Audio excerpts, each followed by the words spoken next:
the 10-year yield today down almost 45 basis points, biggest one-day fall since October the 5th last year. How much of that is just down to short-term positioning? All of it?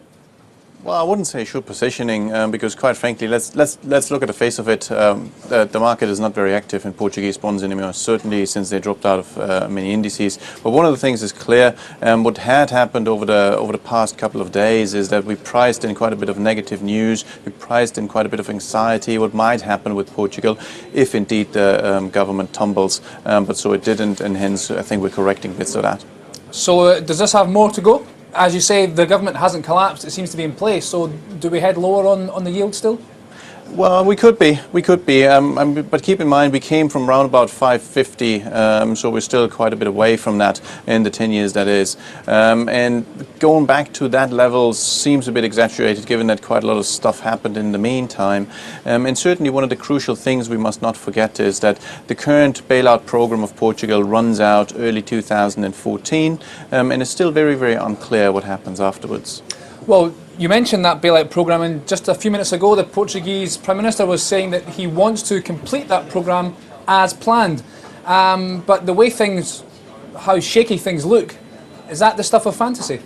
Well, the problem is that even if they continue the current program, and even if they see it to the end, for me, it still doesn't mean that they can stand on their own two feet.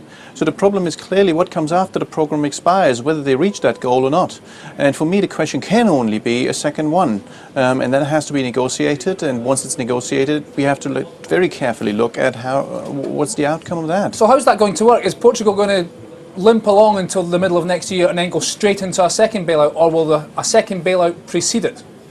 I think what we'll get is probably towards the end of this year, we'll already get the shapes of what the second bailout program is going to be like. So it won't be that we reach the end of the first bailout and the week before it's still unclear what happens afterwards. That's not going to happen. I'm fairly confident that by the end of this year, we will know what comes after the first one expires. Okay, and just to finish up, there was a note from Goldman Sachs over the weekend that said, in their estimations, fair value for the 10-year spread was about 400 to 420 basis points, 400 to 420 basis points.